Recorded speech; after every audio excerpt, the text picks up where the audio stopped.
Good morning. Today we have to get a few things done before we can even start course 15.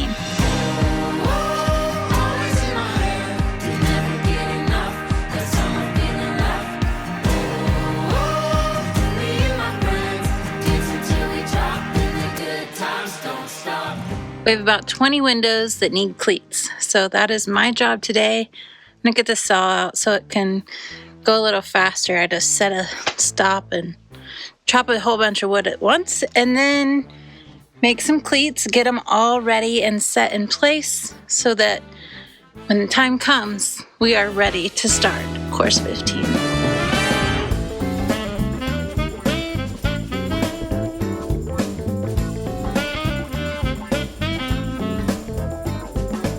Well, it's a good thing I checked because I had a bunch of scrap pieces of 2x that were already in the shed, and they are so close to the right size, but I do need to cut them down a little bit. But I have enough for all 20 windows. So we're going to use the scraps first, save the long boards for our kitchen window that we will be making maybe today, maybe tomorrow. Depends on when Jonathan gets home. He's at the grocery and running errands. So let's cut these boards down.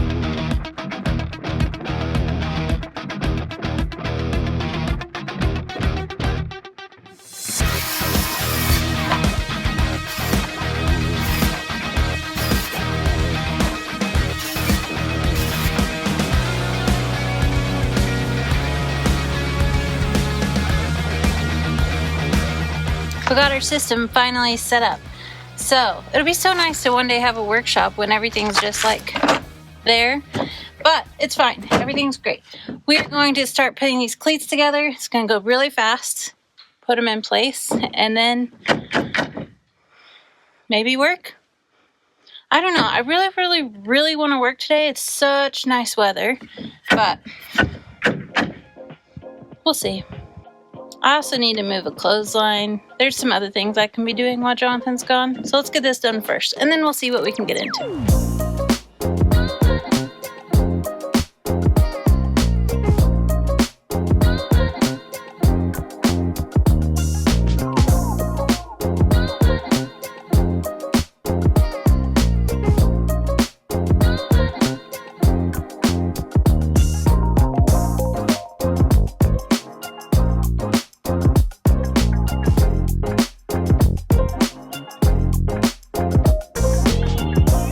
I'm so dumb. I knew I had 20 windows. I made 20 cleats instead of 40. So back to the beginning. I'm not going to show you that. When I get done, we'll go install them, okay? Okay.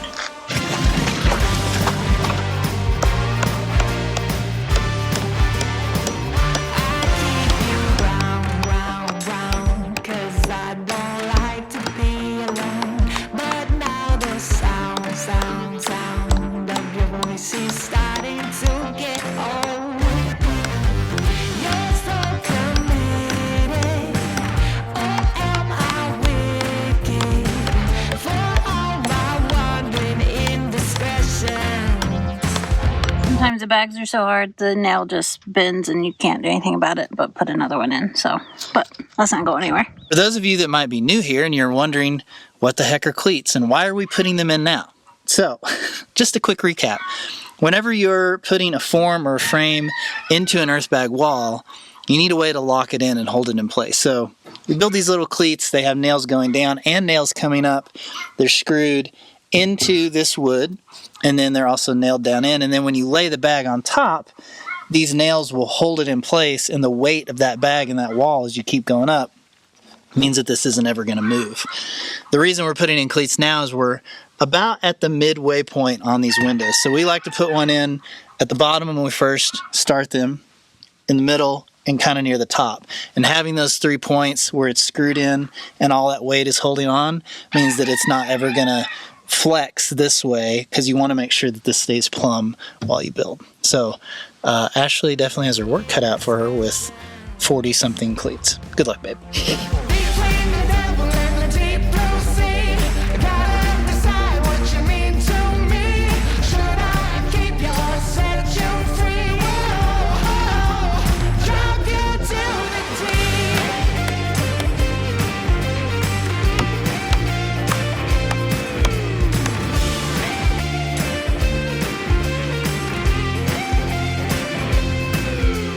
Jonathan is still not back, so I'm doing a little side project on my own.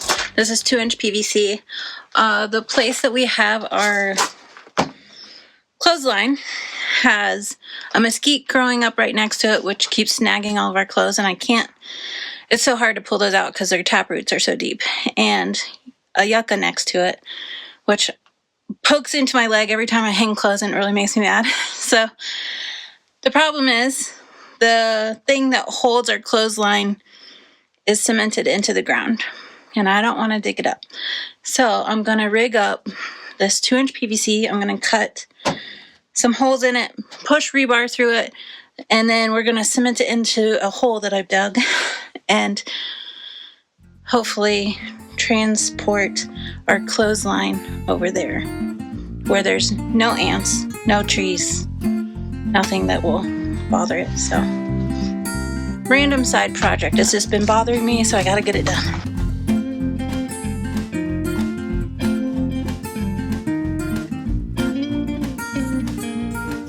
Okay, so we have our 2-inch piece of PVC, and then we drilled holes, put some random pieces of metal from an old project in there. The idea is we make this hole big enough that this can go down, so we gotta make it wider. And then when we pour concrete on it, that will keep it from coming up.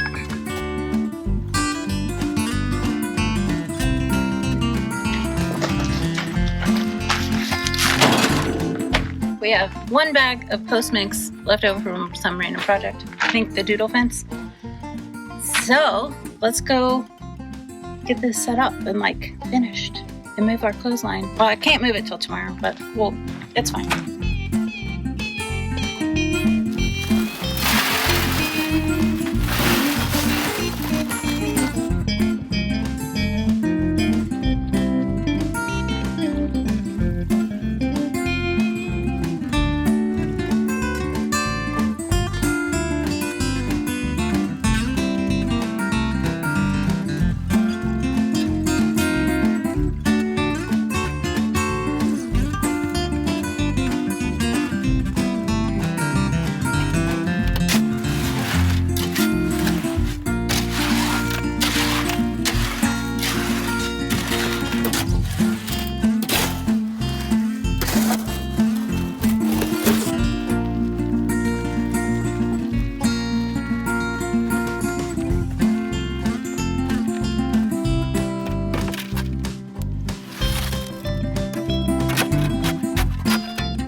Hey, this looks really good.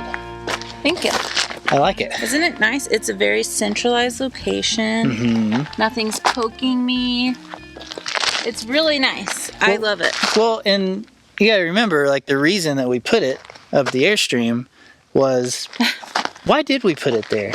I don't know. Because I feel like it was a bad decision. it wasn't in a great spot. I think we thought because most of the laundry would go into the Airstream. When we first did the pad, I was going to wash stuff up there. That's right. That was the idea. Didn't work out. There wasn't enough room. Yeah. So we ended up washing by the shed, and then I'm dragging clothes all the way from the shed to the Airstream, and it's just a pain. So this is really nice. It's centralized. It's close to the bathroom, and it's on the way to the Airstream, on the way to the shed. Speaking of, I think we should go over to the Casa de Caca and let's just look at it again, because this is the reason, you put it here, because we're doing laundry in this room now. Yeah. It's the bathroom and laundry room is the best thing we've done here. I'm so happy with it. Also, we have a small upgrade. We do? Yeah. On the door. Oh, yeah. Let's go look at it. Okay. This is our little upgrade. Our friends Hunt and Candace up in Phoenix made us this original sign. It was this color. The sun has like faded it, which this is going to be faded and match it later. But I just love it so much. It is now the house of poop and laundry. so we'll go in here, look at it.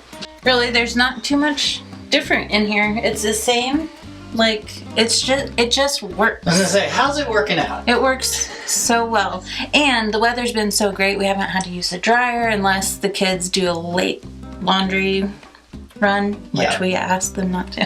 Hey, but you know what? They can. Our kids do their own laundry. I know. I'm not complaining. They do their own laundry, their own bedding, everything. So it's been really nice. And I cannot thank my dad enough for coming out. My mom and dad, like, helping us get this done. It has been, like, you just, like, can breathe. Like, it's one less thing to think about, one less thing to worry about. And it's just been, like, I feel like I live in a house at some points. I mean, we can't forget the real hero of this room, which is the toilet. It is pretty nice.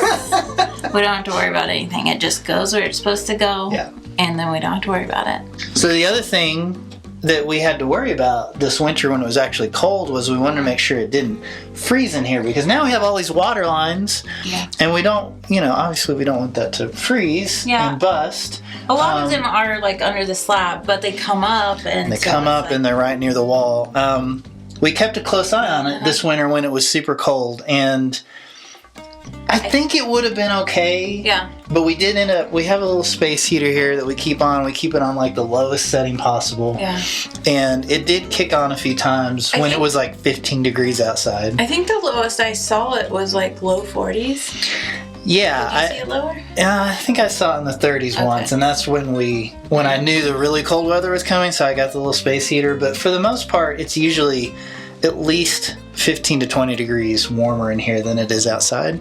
Thermal mass transfer works pretty well, but yeah, it's definitely one of those things we've thought about, and we are still keeping an eye on it. We haven't really had much of a proper winter this year. No. I was just thinking when you said it's about 10 to 15 degrees hotter in here, like, what's that going to mean in the... It's going to be a little warm in the summer, for sure. Well, we got the windows. The windows are nice because the breeze comes through, and we could leave the door open if we really wanted to. No. Cats. Cats are a problem. What are they going to do? They're going to mess with stuff they shouldn't. They're going to turn the water and flood it. We've had that happen in other places. Yeah. But you were also saying that you fit like big blankets. Yeah, I thought that I was going to have to take our quilt and comforter to the laundromat. Yeah. I don't. It fits. It's so great. It means we don't have to go to the laundromat, which is amazing. Yeah, because it's disgusting.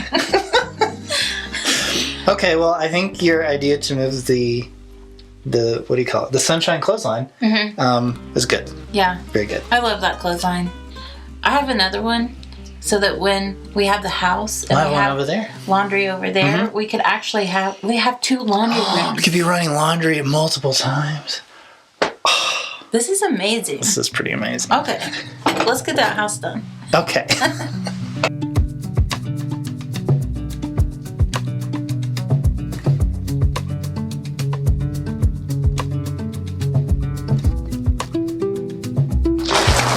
Welcome to our home. Stead, house, hyperadobe. Hey, guess what?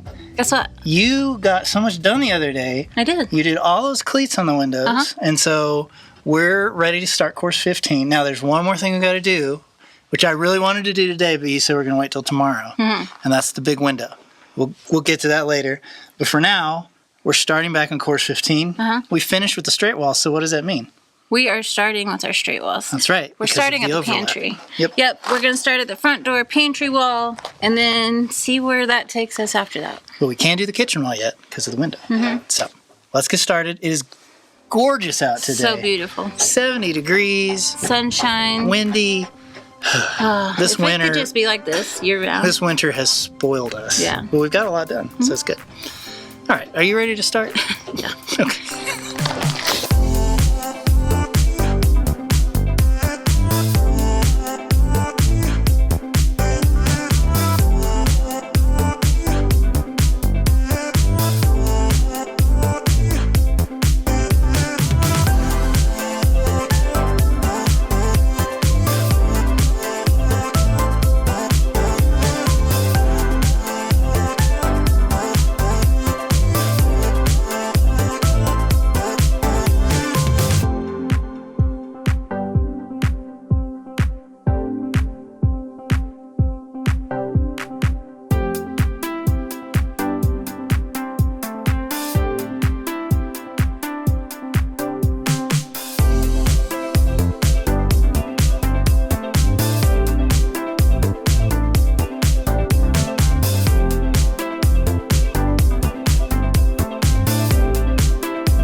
Step by step, I've walked 100 miles, and I still ain't sure just what I'm trying so hard to find.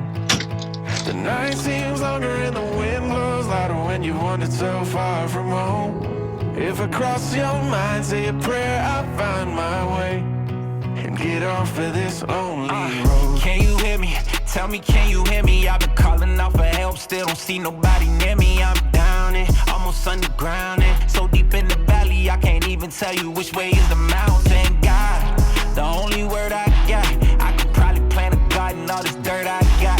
Trail of broken hearts behind me from the hurt I bought. Sometimes I really start to wonder if I deserve my spot, 'cause I'm just Friends, I'm taking a stroll down the berm and the swell, and you know what that means. It's time to talk about the Tiny Shiny meet and greet. This is coming up March 15th, March 22nd, so not very far off.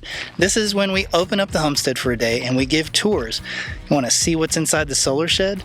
We got you. You want to look at the Airstream cover, open up one of our solar pump houses and see how we hooked it all together? Absolutely. You want to go look in our garage even though it's super messy? You can do that. You can look at Ashely's dome, the chicken garden, the legendary goat barn container, and you can even walk through the hyperadobe roundhouse, start to get a feel for what it's actually going to be like when it's done. And of course, Ashely and the kids are going to be making some delicious homemade food. This is going to be so much fun. We can't wait to see you all. I promise you're going to meet some really cool people if you come out. So again, it's March 15th and March 22nd. Right now we're taking signups for the 15th. It's at tinyshinyhome.com/meetgreet. And then once that one fills up, we'll open up the 22nd. Make sure you reserve your spot before they sell out, and hopefully we'll see you there. Now, back to the build. Okay, we got the big straight wall done and the little pieces in between the gin bottle forms. And so now we're going to come right here, get this last piece over, and then we may go ahead and switch to this circle part since we'll have this bag to cut into. It'll let us start locking in some of these cleats here, which will be good. It's a little out of order, but the nice thing about all of these forms is that we can really play around with that a little bit. It means we don't have to move our scaffolding as much. We're trying to be a little smarter about working where our equipment is and not necessarily where the next wall is that we should be working on. We're making it work. It's fun.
Well, small problem. We ran out of Portland cement again. We have a bunch on it. We finally ordered like a pallet. They won't be here for another 2 days. But this is a good stopping point. We'll probably pick up a bag or two for tomorrow. And then we'll get the rest of it Wednesday. And then it shouldn't be a problem for a while. But keep running out of Portland. It's a problem.